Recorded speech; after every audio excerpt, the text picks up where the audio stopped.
Kondisi pertahanan Suriah pasca diperintah oleh oposisi dalam keadaan darurat. Pasalnya, belum penuh 1 hari HTS menghancurkan rezim Assad. Seluruh kekuatan militer negara lumpuh total, alias impoten stadium 4, akibat digempur oleh Angkatan Udara Israel bangsat. Melansir dari media resmi Rusia TASS, pasca digempur oleh 250 rudal oleh jet tempur Israel dari jarak dekat, masyarakat Suriah dilaporkan mulai khawatir dan dihantui oleh ancaman serangan lanjutan dari pihak Israel. Pasalnya, seluruh sistem pertahanan udara negara dengan peringkat militer 64 dunia itu saat ini dilaporkan hancur total. Belum ada keterangan resmi terkait seberapa besar kerugian pihak oposisi Suriah akibat serangan Israel ini. Namun jika mengutip surat kabar Al Jazeera, Observatorium Suriah untuk Hak Asasi Manusia (SOHR) tanggal 10 Desember tahun 2024 mengatakan, serangan Israel bangsat telah menghancurkan situs militer terpenting di Suriah, termasuk bandara Suriah dan gudang-gudangnya, skuadron pesawat, radar, stasiun sinyal militer, dan banyak depot senjata dan amunisi di berbagai lokasi di sebagian besar wilayah provinsi Suriah. SOHR menyebutkan, laporan kami mencatat ada sekitar 250 serangan udara di wilayah Suriah selama 48 jam terakhir dengan tujuan menghancurkan kemampuan militer rezim sebelumnya. Di mana pihak Israel sendiri menyatakan, bahwa serangan ini merupakan serangan udara terbesar yang dilakukan oleh negara itu dan sukses menghancurkan semua target dengan sempurna. Bayangkan bro, di satu sisi Israel mendukung HTS menjadi oposisi, namun di sisi lain mereka juga menuduh HTS sebagai kelompok garis keras yang tidak pantas untuk mendapatkan kekuatan militer. Dan satu kata buat Israel, yaitu bangsat.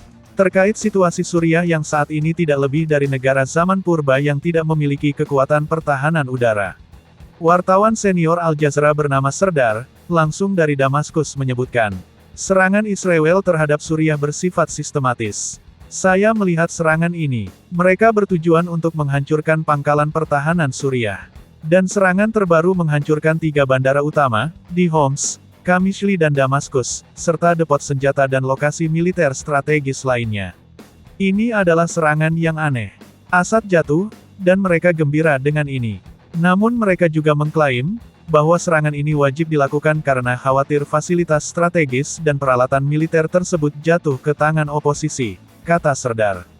Untuk diketahui, menurut data Global Firepower, Suriah sendiri saat ini merupakan negara dengan peringkat militer 64 dunia. Di masa rezim Assad, negara ini memiliki 57 pesawat tempur dan 27 helikopter serang, dan seratusan sistem pertahanan udara dari era Soviet, hingga sistem pertahanan udara modern seperti Pansir dan Buk M3. Selain itu, negara ini juga memiliki ribuan tank dan belasan ribu kendaraan lapis baja. Meskipun tidak membuatnya menjadi negara yang cukup mumpuni, namun di rezim sebelumnya negara ini sangat ditakuti di Timur Tengah. Namun saat ini berbeda, akibat serangan 250 rudal dari Israel di tengah euforia HTS yang terlalu terlena. 90% sistem pertahanan udara Suriah diduga hancur total, termasuk jet tempur dan helikopter. Di mana hal inilah yang sangat disayangkan. Terkait hal ini, analis militer Rusia Vladislav Surigin menyebutkan, Anda dapat melihat, Suriah saat ini tidak jauh berbeda dengan Lebanon. Seperti orang berjalan di bawah hujan tanpa payung. Negara ini mengalami kemunduran militer pada titik terendah.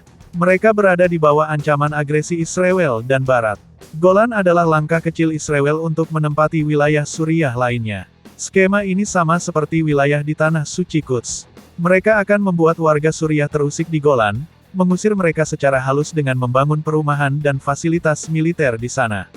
Setelah itu akan ada pengusiran, yang memancing oposisi Suriah untuk melakukan serangan. Dan saat itu terjadi, apakah pemerintah oposisi Suriah mampu melakukan serangan balasan? Tidak, mereka akan lebih dulu dihancurkan dari jarak jauh akibat kekuatan pertahanan udara yang telah runtuh. Ini PR besar bagi oposisi. Ini bukan masalah siapa yang memerintah. Ini soal kedaulatan Suriah dan keamanan warga di sana. Ini soal ancaman yang lebih besar dari rezim Assad yang telah runtuh.